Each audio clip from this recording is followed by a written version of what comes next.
Early bird today ang babae dahil siya nga ay may photoshoot. Naks, photoshoot.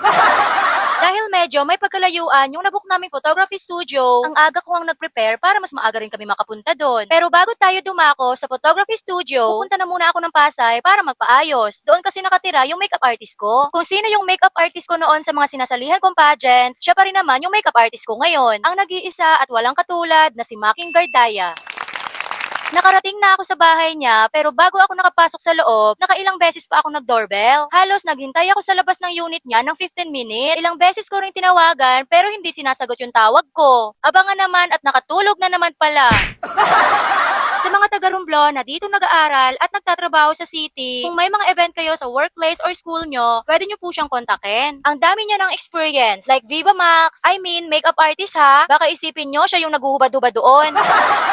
May ilang mga influencers na rin na nagpaayos sa kanya at marami pang iba. Habang ako nga ay kanyang inaayusan, ang dami nga namin pinag-uusapan. Anyway, itong photoshoot na to, dapat nung last week pa, bago ako umuwi ng Romblon. Kaso nga lang, nagka-problema. Nagpagawa kasi kami ng bagong Miss Romblon 2018 sash, kasi yung sash ko dati hindi ko na mahanap. So nagpagawa kami ng sash is the day before the photoshoot day. So isang araw lang. Kahit rush pa yon, hindi talaga kakayanin ng gumagawa. Kaya sabi ko dito sa makeup artist ko, ituloy na lang namin pagbalik ko city galing Romblon. Nakabalik na ako city at ayun na nga, amin na ngang itutuloy. At nagka-problema na naman. Hindi umabot sa oras yung sash, super late na. Nakatulog kasi siguro yung gumagawa dahil wala kaming choice. So next day again.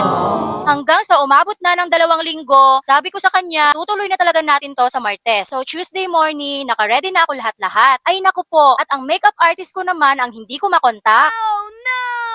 Ayun pala, tulog na tulog, ang sarap ng tulog. Anong oras na ngang nagising, kaya tomorrow na naman daw. So Wednesday morning, pagkagising ko, tinawagan ko siya agad para magising. At buti na lang dahil siya gising na. Hay salamat, natuloy din. On the way na nga kami papuntang photography studio, kasama nga rin namin ang kanyang mahal na asawang si Ken. Pag alis namin sa house nila, maganda pa yung panahon. Pero nung malapit na kami makarating sa studio, ay talaga namang nakisabay pa itong malakas na ulan. Nakarating na nga kami at eto yung napili ko, ang Dos Studios. Eto nga pala ay matatagpuan sa Recto Avenue, Barangay 404, Sampaloc, Manila City, Metro Manila. Bago kami nagsimula, best in retouch na naman itong makeup artist kong to. O diba, bihira lang kayo makahanap ng makeup artist na ganyan. Yung all-in ba? Yung wagas na wagas ang pag-aasikaso sa'yo. Pagpasok nga namin sa loob, ay talaga namang ang ganda. Actually, first time ko to ang makapasok sa photography studio. Magsisimula na nga lang kami, hindi pa rin talaga nagpaawat itong isa. Kailangan pulido lahat. Ganyan ka lang, medyo i-blend mo ng konti. Yan. Ito pa. And if you hear this song, then go and bend your back. Go and bend your knees, baby, shake it to the max. Will the DJ please turn up the bass to the max? Please just rewind, let me shake it to the max. Shake it to the max. Shake it to the max. Bad man, she love.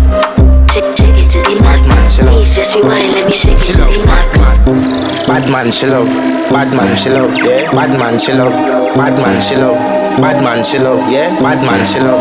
Bad man, she love. Yeah. Your pussy fat inna your shot.